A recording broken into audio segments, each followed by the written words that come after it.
This is Average Joe PT. On last episode, I'm going to leave a link up there in a little pic. I specifically talked about how do you tell shoulder pain that rotator cuff arthritic pain.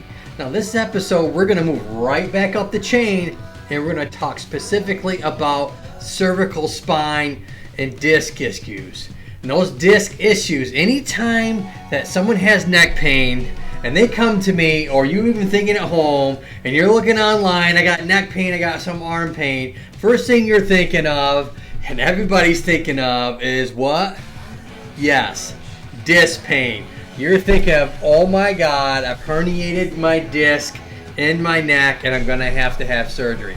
So this episode is going to look at things that you can do at home to avoid, as well as should you really be worried about that this is a herniated disc problem, or is it just some neck muscle spasm pain? So let's go ahead and get started. So when we're thinking about neck pain, and whether it's we've been doing a lot of activity, whether it's maybe some running, some jumping, maybe we're outside doing work, or maybe swimming or something along those lines, and we're doing kind of like I call those weekend warrior activities where we're doing so much and then all of a sudden you start having some pain that evening, or even the next morning you're waking up with it. That's when you're like, oh my God, it's a red alert time. I got issues. I probably got to have a disc issue. Well, more times than not, it's probably not that at all. So what are we talking about when we talk about herniated disc? I'm going to show you right here. So this is the whole idea, is if that disc comes and pushes on the back side of that nerve back in there, and that's going to start to shoot pain right down your arm, through that neck, and down into maybe to the shoulder, elbow, wrist, or hand, and give you that weakness, that numbness of grip strength, tingly, buzzy sensation in the hand. And specifically, that's how you can really tell the difference on my previous episodes, the difference between just having a shoulder pain and neck problems. This time we're really going to zoom in and talk about, okay, we got the hand numbness and tingling. Now what are we going to do about it? So number one, what we're going to do about it is not panic. Number one, don't panic, because the body is pretty amazing at healing itself. When it comes to a disc problem, it pushes out and it goes right back in 99% of the time. And what you're dealing with that afterwards is that cascading inflammation that occurs from that disc being pushed out and hitting that nerve finally. And then you have that whole inflammatory process for that 6 to 7 day period of time. And what we want to do, that's right, anytime I talk about inflammation, the first 3 to 4 days, you want to ice, number one. 2, anti-inflammatories, because we have an inflammatory response that's happening. We want to reduce it, okay? And we want to rest it. We want to ice it. We want to do some non-steroidal anti-inflammatories, those NSAIDs, and we want to rest it.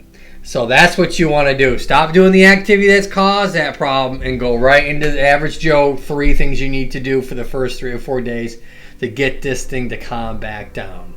So, knowledge is power, and hopefully to reduce a little bit of your anxiety. Now that we're out maybe 4 or 5 days, you might have just some neck stiffness. And what I mean by that is when you either maybe look up, look down, maybe you're looking left or right, you have some stiffness along that joint area. And that's normal. You're supposed to have that because the area got moved or jarred too hard, causing that disc to give you those symptoms, because things failed. Things like muscle stability in that joint area failed. Okay? The ligaments in that area might have failed. And what I mean by that is they did not stabilize the joint hard enough, tough enough, long enough for that activity. And the next thing that had to fail was the disc. The excessive stress in that area caused that disc to get pushed. And then, hence, the nerve inflammation. So we got to make sure that 7 to 10 days you're going to have some stiffness. Don't go stretching the snot out of your neck after doing that. We want things to tighten back up, and then start to go away after that. So you got a 2 or 3 week time of maybe some stiffness and some tightness. That will calm down, that you want to do some heat at that point. 7 to 10 days out, you want to heat it. Before 7 to 10 days, you want to ice it. So we want to heat it. We want to maybe do some massage to it. You might want to do some Theracanes. I'm going to leave a link up there. That's going to go over some of the next stuff, some treatments that you can do at home. Okay? But don't go yanking on your neck and trying to get that thing to stretch out when your body is trying to get things to tighten back up again, because it got overstretched to begin with, causing the stress to the disc. So we want that to happen. Then after you get that 3 to 4 weeks, then once you got your motion back, some gentle motion, get that full motion back, then and only then, if you start feeling like it's still tight, which I suspect it won't, but if it does, then you can go ahead and just try and do some gentle stretching that you can see all over the internet and in my neck protocol and category booklet, whatever you want to call it. I'm going to leave the link up there.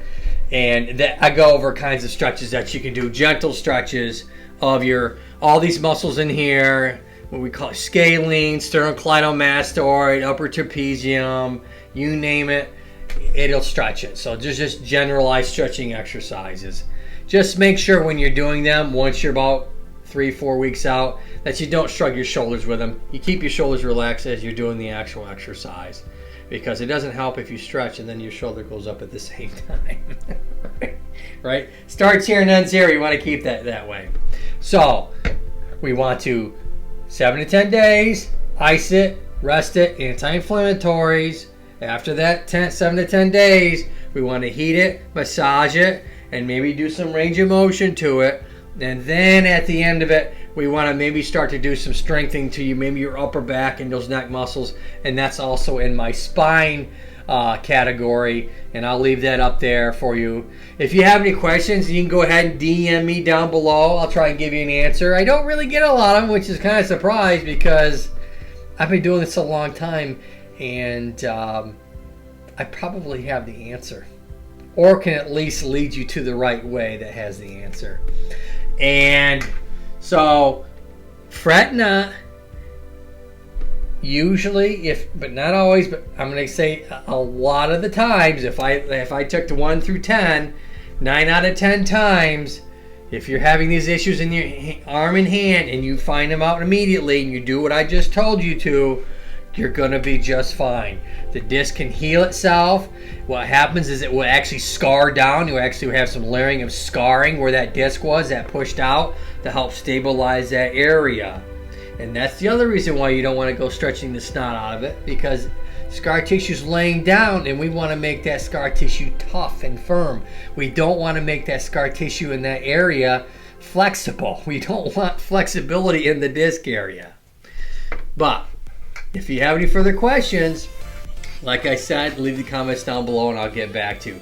I'm going to go ahead and leave a category up there. I do my walks a couple times a week. I'm going to be going out in the field here in the next few days, and I think I'll probably end up doing one out there in the field. And so I want you guys to look out for that one. And until next time, Scully and I always say, look up and keep smiling. See you next time, folks.